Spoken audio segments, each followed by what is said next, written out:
जय मित्रांनो, मी प्रथम डोळे आणि आपण पाहता व्हिडिओ प्रकाश. सध्या चांदूर बाजारामध्ये एक प्रबोधन घटना उडाली होती. ते म्हणजे एका भटक्या कुत्र्याने कमीत कमी 27 ते 28 लोकांना चावा घेऊन लावला आणि त्या संदर्भात आम्ही चांदूर बाजार उपजिल्हा रुग्णालयात आम्ही रुग्णालयामध्ये आलेलो आहे आणि इथले जे डॉक्टर आहेत आशिष बरे त्यांच्याशी आपण काही चर्चा करणार आहे. नेमकं त्यांनी त्या जे संबंधित जे त्यांना चावा घेतला होता त्यांच्यावर त्यांनी काय विचार केला आहे आणि संबंधित रेकॉर्ड केला आहे. आपण संपूर्ण माहिती त्याच्यावर जाणून घेऊया.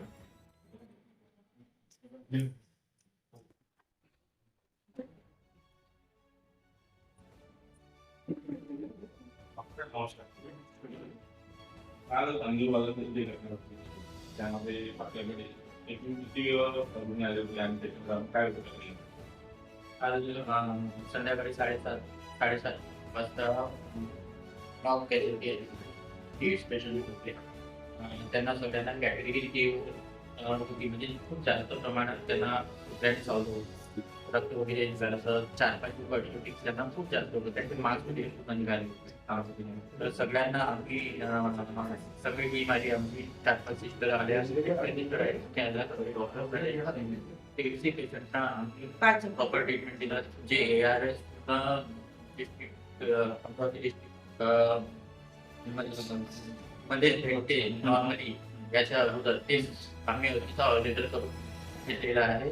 सगळ्या पेशंटला आम्ही ते ARS दिला, ARV त्याचे इंजेक्शन दिलं, त्यांना पूर्ण ट्रीटमेंट दिली, औषध गोळ्या दिलं, अजून त्यांना प्रॉपर सल्ला दिला, सगळ्याचं ट्रीटमेंट करून त्यांना घरी सर्व्हिस सोडली. आणि एकूण पेशंट पैकी असं तुला गंभीर पेशंट रेफर केला शकतो? रेफर पेशंट एकही नाही केलं. रेफर असं गंभीर म्हणजे गंभीर ते बोलू शकत नाही आपण. त्यांना 4-5 पेशंट जे जास्त जखम होती त्यांना आम्ही परत आज बोलवलं आहे. अजून त्यांना ऍडमिट करू जर कारण त्यांना खूप जास्त जखम आहे तर त्यांना इन्फेक्शन कॉम्प्लिकेशन व्हायला नको. आज इन्स्ट्रक्शन दिली आहे त्यांना ऍडमिट करू, त्यांना आम्ही IV अँटीबायोटिक दिली. असं सुरू आहे. तर अजून जर समोरचे डोसेस आहे त्यासाठी तुमचं काय नियोजन आहे? ते डोसेस आमच्याकडे आहे. अजून त्यांना सल्ला दिला आहे सगळ्यांना 20 तारखेला सेकंड डोस साठी बोलवलं. त्यानंतर नव्या वर्षी चांदूर बाजारला आपण आपल्याकडून एक लेटर जाहीर केलं. लेटर आम्ही दिलेलं आहे की कुठे आमचे पण त्यात झालेले आहे. त्यांचं नियोजन ते सोबत झालं पडलेले आहे. त्यांना लेटर आम्ही नेहमी दिलेलं आहे. तुमच्या पर्सनली काय म्हणणं आहे नगर परिषद प्रशासनाला काय आपल्याकडून निर्देश नाही, आमच्या परिसरात कोणती सारी गोष्टी आहेत काय मला- नियोजन करणारच आहे. नगराध्यक्ष आपली अपेक्षा आहे. आणि याआधी जर मागील 6 महिने 1 वर्ष आपल्याला पत्र प्राप्त झालं आहे का? आम्हाला याबद्दल गव्हर्नमेंटचं जे आहे समिती स्थापन झालेली आहे त्यांच्याकडून. त्याच्याची मॅडम आहे सगळे की कुत्र्यांची कसं म्हणजे सगळे औषध वगैरे त्याचा साठा व्हायचा आहे. कुत्र्यांचं कसं नियोजन करायचं आहे याबद्दल एक समिती आहे, त्याच्यावर काम सुरू आहे. पण आपल्याला कोणत्या प्रकारचं पत्र प्राप्त झालं आहे नगर परिषद?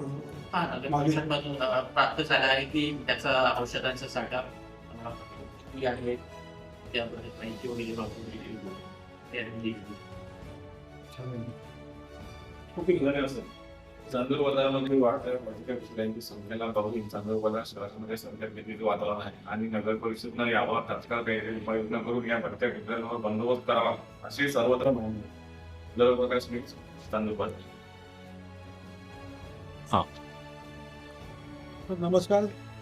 काल ज्याही रुग्णांना डॉग बाईट झालेला आहे या सर्व रुग्णांकरिता मी एवढंच संदेश त्यांच्या माध्यमातून आमच्या चॅनलच्या माध्यमातून देतो आहे. आपल्याला लागणारे समोरचे जे डोसेस आहेत, समोरचे जे इंजेक्शन्स आहेत ते पण आपल्या जिल्हा रुग्णालयामध्ये मुबलक प्रमाणात उपलब्ध आहे.